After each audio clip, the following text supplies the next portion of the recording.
first step in the planning process would be to draw the panoramic curve on the axial slice.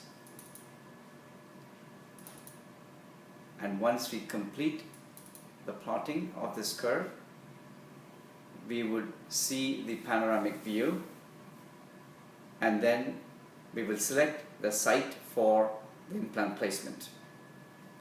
We are planning to place 2 implants in number 3-6, 4-6 and 4-7 sites,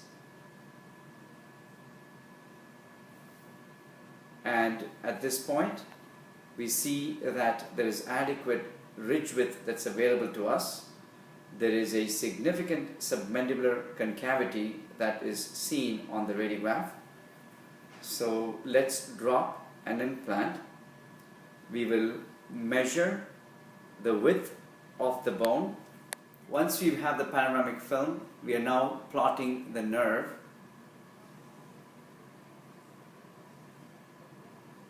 And you can see the nerve emanating from the mental foramen, and it's going to continue inside the body of the mandible. We have a good safety distance from the submandibular concavity all the way through the crest of the ridge. So once we have an approximate location of these implants, we now need to position the tooth so that it's prosthetically correct. So we will be placing 2 crowns, one on number 30 and one number 31. And let's line them up so that they are axially correct and buccolingually within the confines of the prosthetic space. So this is the orientation of the 2 teeth. We want to get it very, very close to the premolar, okay, which means now you'll have to move the implant slightly forward. So once we have a prosthetic orientation, we will then go back and align the implant to be right under the prosthetic space, so the emergence profile can be captured well. Let's get to the views from all angles. So you can see that the top segment is within the range of where we would like number 30 to be, and the next one is for number 31, also within the right confines. You can also see in the middle pane, it's right in the opposing occlusion.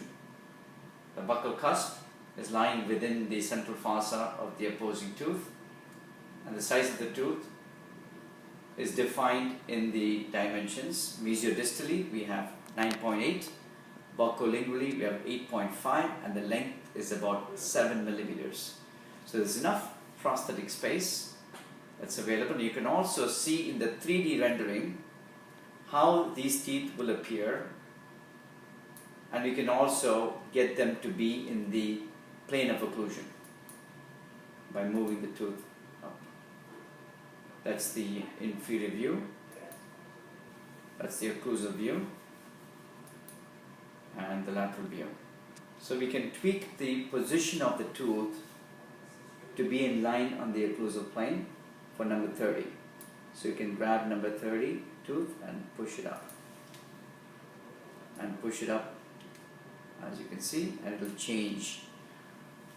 So we can be fancy enough to place the implant with the computer navigation and also design the prosthesis in advance, so we can have a provisional fabricated at the same time.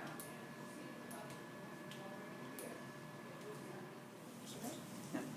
So this is a special handpiece drill. See it? System check. It measures the measurement. Okay, and then we're going to go and check and see if our fiduciary markers are good. as a fiduciary marker. So I'm okay here as far as it's concerned.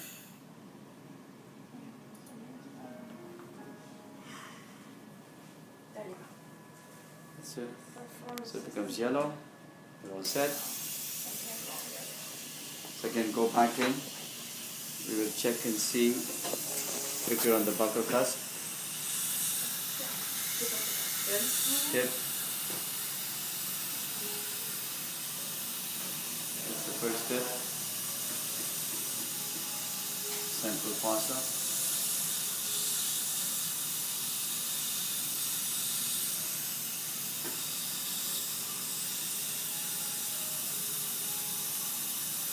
Open the window.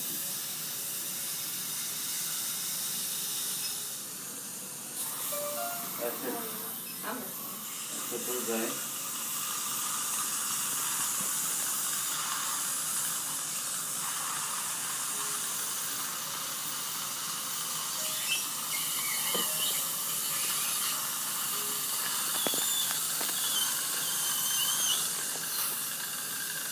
That's a 10. But